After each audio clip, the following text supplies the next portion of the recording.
Yes, Fadi TV jinkwaniriza kati ngenda kusaba subscribe nga tompere video no like Bitabuse Mama Becky Embeera Bambi ayagala kwetuka embeera sendi kusadya Becky ngenda kwankuwa updates konsana ebyensobedde okunonyeza ku mbeera gijali mu ssaawa mu subscribing ate mu liking munkwese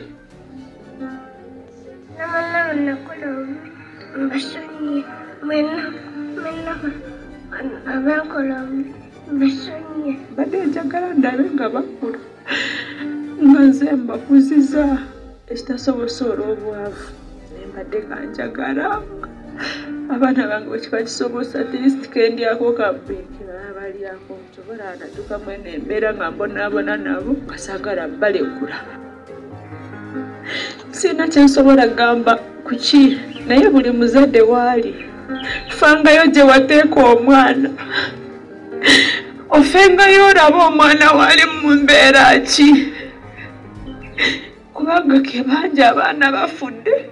abaana abangi bakoze obwayaaya abangi bali kufa bali kubonaabona naye nga gye tubateeka tetumanyiiyo olw'ennaku enyingi wakiri kukwata omuteeke webalabika Fadi TV jina kusaba subscribe nga tompere video no like Mama wa Becky Embeera yo sinungi Bambi yeetaaga essalaza mwongera okubanga mumusabira embeera sinungi omukazi yali entuga olw'ensonga nti embeera yongera kalwabo nabo olukya embeera ye sinungi oba kiki muzimu oba gwe gumutawaanya tewali amanyi naye embeera yo sinungi embeera sinungi gamazima mumusabire Mama wa Becky obulamu bwe tebulikkiriza musubscribing bakita Fadi TV UG like nga tosigale nga ogyekomiddeko essaawa eno embeera sinungi omwana we yejjusa omwana we ati siko baali mulese n'amukuza baali mulese n'amwekuliza ye nga ye sibyangu musubscribing yes Fadi TV jinkwaniriza nange neddabeera omwana wange nga tebamunkwese andoza mubiwulire Bambi Mama Becky embeera sinungi omukazi ono Bambi atandise okunkwasa ennaku kubanga embeera yo sinungi embeera sinungi ku side n'okusosolebwa atandise okusosolebwa mu kitundu eyo gy'awangalira embeera sinungi obuzibu bwavudde ku nsonga ya Becky n'okubanga bagamba nti yasulawo omwana we wabula ono essaawa eno abula kwetta era nga ali muteekateeka za kwagala kwetta kwejjawo kubanga yeekyaye abantu bamwogerera ku kitundu kwawangaalira bamulaba ng'omutemu bamulaba ng'omutujju bamulaba ng'owaalukayida bamulaba ng'omuntu atategerekeka bamulaba nga kintuntu yeekyaye n'omulimu gye yakolanga takyakola embeera nkalubo waliwo embeera eyinza okuzingako nekalubiriza n'owulira nga weetaaga kufa owummule kuba omuntu bw'afa aba awummudde lwakuba woofa ensi oba ogivuddeko oba ogenze ekyokweta ebiseese nga teba solution omala gaguma muno mu nsi ebizibu bibaamu bingi nnyo bimala ne biyitako ne bigenda Mama Becky kyagala ekyokola ekyokweta si kirungi kuba ebizibu bya kiseera buseera bijja mala biggwewo naye essaawa zino ye enteekateeka zaalimu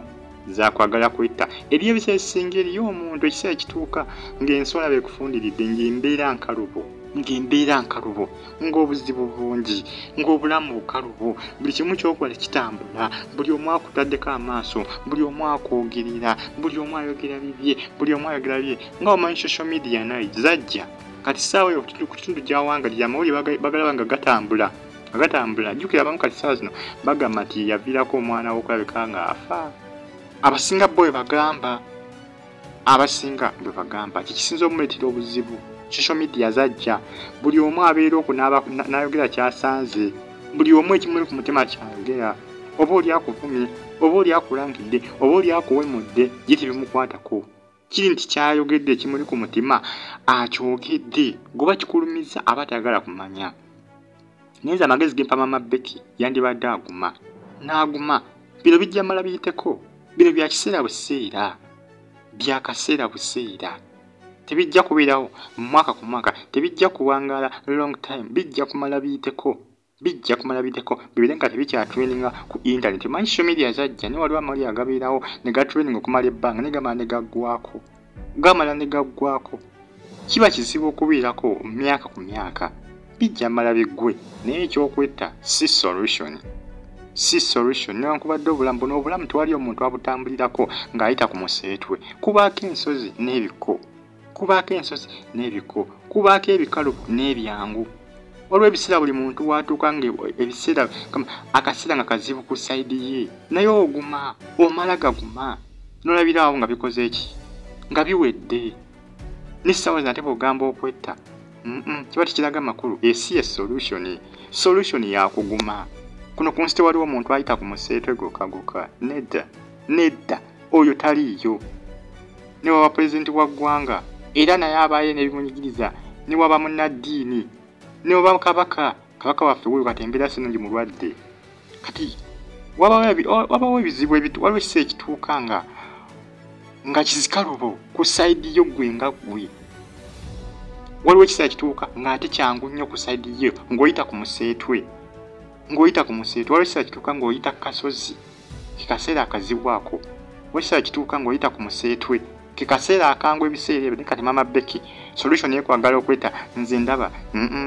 tesobola kukola ki tesobola ku endinga solution essaawa zino si ye solution tesobola kukola nga solution okumala byonna byayita mu ssaawa eno naye ng'embeera ye si nnungi nnyo bambi naye Katonda ajja kuba abitereeza byonna Becky awummule emirembe musubscribinge bagita Faali TV naye nga okumuboola kususe mu kitundu gy'awangalira abantu bamulabanga mutemu abantu bamulabanga mutujju si byangu naye nga musigale nga mugyekumireko bagita Faali TV yugirozabo audio mubuulidde ng'akaaba embeera yo bambi si nnungi ntandise okulabika nga bambi mukwatirwa ennaku era nsaba Katonda amugumye ebiggwe bino biggwe nabyo Becky awummule emirembe biggwe naye nga nkiwanze bijja kugwa naye nga ekyokwetta si solution nze nkiwa bijja kumala biggweko birekeraawo okutwininga amawulire bibeerenga n'ebitabeeranga okuba kati Becky yafudde tukyayinza kumuzza oyo yagenze tewaliwo solution eyinza kuzza Becky ku nsi kuno teriiwo musubscribinge mbeera bulungi mwera